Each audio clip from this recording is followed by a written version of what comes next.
सभी ग्रामीण चिकित्सक भाइयों एवं बहनों को एमडी सीसीएच स्टार का प्यार भरा नमस्कार आदाब।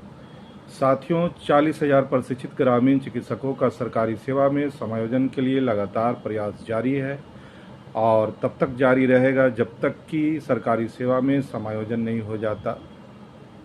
इस तरह से हमेशा ग्रामीण चिकित्सकों के लिए संघ के अध्यक्ष महोदय ने प्रयास किया, जो आज तक असफल ही साबित हुआ है और अभी तक कामयाबी नहीं मिली है। लेकिन कहा गया है कि कोशिश करने वालों की कभी हार नहीं होती है और जब तक ये काम पूरा नहीं हो जाता तब तक शिद्दत से इस कामों में लगे रहना होगा और इस लड़ाई को आगे भी जारी रखना होगा। बिहार में बहुत सारे संघ हैं और सब अपने अपने तरीके से इस काम को अंजाम देने में जुड़े हुए हैं। कुछ इसमें एमबीबीएस डॉक्टर का भी योगदान रहा है और वो अपने तरीके से ग्रामीण चिकित्सकों के लिए आवाज़ बुलंद करने का काम किए हैं। लेकिन अभी कुछ दिन पहले केंद्र सरकार के तरफ से नेशनल मेडिकल काउंसिल बिल जो लाया गया था, जिसमें आरएमपी कॉन्ट्रैक्ट रेगुलेशन बिल जो आया, उसमें कहा गया था कि जो ग्रामीण चिकित्सक 6 महीना का ट्रेनिंग ले लेते हैं तो उनको क्लिनिक खोलने और प्रैक्टिस करने का अधिकार है। जिसके जवाब में जूनियर डॉक्टर, जिन्हें आप एमबीबीएस कहते हैं, वो इस बिल के विरोध में हड़ताल जारी कर दिया और इस तरह की वारदात 2022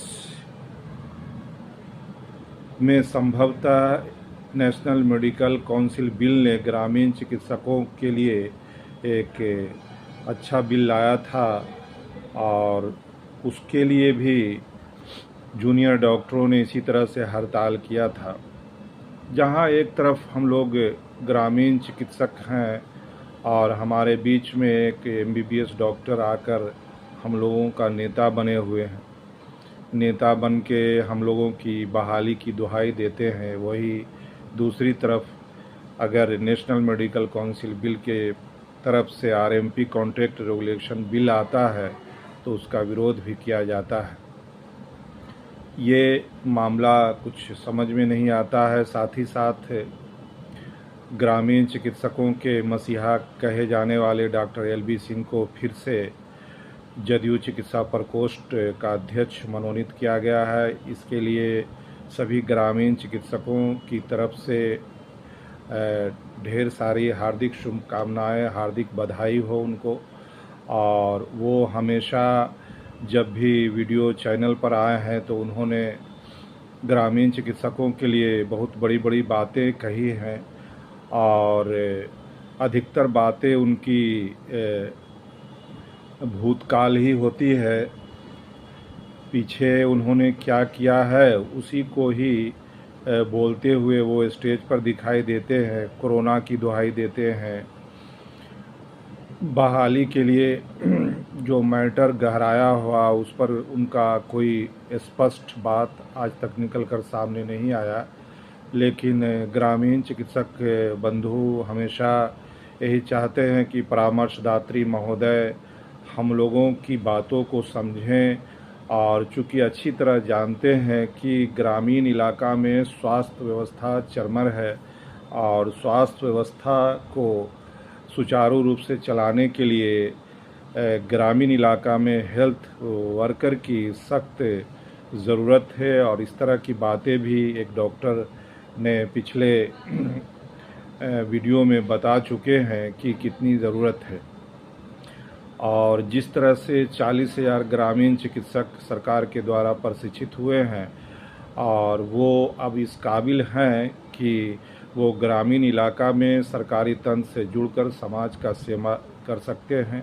सरकार को एक बार 40,000 ग्रामीण चिकित्सक बंधु को मौका देना चाहिए। बेशक ग्रामीण चिकित्सक उनकी कसौटी पर खरा उतरेंगे, ये मेरा पूरा विश्वास है। साथ ही साथ बिहार में जितने भी संघ हैं वो हमेशा अपनी जद्दोजहद में ये लगे रहते हैं कि अगर हम एक जगह एकत्रित हो जाएंगे तो हमारा संघ ही बर्बाद हो जाएगा। सब अपनी अपनी डपली अपना राग में लगे रहते हैं। ग्रामीण चिकित्सकों की भलाई से संबंधित अगर बात सामने निकल कर आती है तो उसके लिए सबसे अच्छा है कि पटना की धरती पर सभी संघ के अध्यक्ष महोदय एक जगह एकत्रित होते और इसको मिलकर बैठकर मीटिंग के माध्यम से इसको एक अमली जामा पहनाया जा सकता था और ग्रामीण चिकित्सकों की लड़ाई जो कमज़ोर है उसको और मजबूत किया जा सकता था। साथ ही साथ 30,000 ग्रामीण चिकित्सक बंधु जिन्होंने जन स्वास्थ्य में प्रमाण पत्र के लिए फॉर्म भरा था उसमें से 19,000 ग्रामीण चिकित्सक सफल हुए हैं। जो बचे हैं वो परीक्षा देकर सफल हो जाएंगे। साथ ही साथ हम लोगों का यूनिटी होना, एक प्लेटफॉर्म पर होना बहुत ज़रूरी है और इस बात को लगातार मेरा जब पुराना चैनल था उसके माध्यम से भी मैंने सभी ग्रामीण चिकित्सक की जो संघ के अध्यक्ष महोदय है उनको हमेशा कहा है कि पटना की धरती पर एक साथ एकत्रित होकर इन बातों को पर विचार विमर्श होना चाहिए और जल्द से जल्द 40,000 ग्रामीण चिकित्सकों का सरकारी सेवा में समायोजन हो। इसके लिए सख्ती से प्रयास करने की ज़रूरत है और इस पर विचार विमर्श करते हुए जो मामला फंसा हुआ है उसको दूर करने की ज़रूरत है। साथियों, एकता में बल है। जितने भी संघ है वो मजदूर संघ हो या शिक्षक का संघ हो, सभी जब भी पटना की धरती पर आते हैं एक जगह ही एकत्रित होते हैं और उससे क्या होता है कि उनका जो बात है वो काफ़ी शक्तिशाली रूप से दृष्टिपटल पर रखा जाता है और उनका रिज़ल्ट उनके पक्ष में हमेशा आता हुआ दिखाई देता है। ग्रामीण चिकित्सक बंधु के संघ के अध्यक्ष जो महोदय हैं उनको भी चाहिए कि वे लोग भी एक जगह एकत्रित होकर इस मामला को काफ़ी शक्तिशाली रूप से सरकार के समक्ष प्रस्तुत करें ताकि शीघ्रातिशीघ्र ग्रामीण चिकित्सकों का जो सरकारी सेवा में समायोजन का मामला फंसा हुआ है वो जल्द से जल्द हो सके। अगर सरकार चाहेगी तो ये काम हफ्ता 10 दिन का है, इस पर नोटिफिकेशन भी जारी हो सकता है। साथ ही सुदूर ग्रामीण इलाकों में स्वास्थ्य व्यवस्था को सुदृढ़ बनाने के लिए हेल्थ वर्कर की सख्त कमी है और इसको मद्देनज़र रखते हुए सरकार को भी इस पर गंभीरता से सोचने की ज़रूरत है। साथ ही साथ 40,000 ग्रामीण चिकित्सकों का सरकारी सेवा में समायोजन कर ग्रामीण इलाका में स्वास्थ्य व्यवस्था को सुदृढ़ बनाया जा सकता है। जो बंधु नए जुड़ते हैं वो चैनल को सब्सक्राइब करें, बेल आइकन को दबाएं ताकि आगे का नोटिफिकेशन आपको मिलता रहे और तब तक के लिए सुरक्षित रहें, सतर्क रहें। जय बिहार, जय ग्रामीण चिकित्सक। धन्यवाद।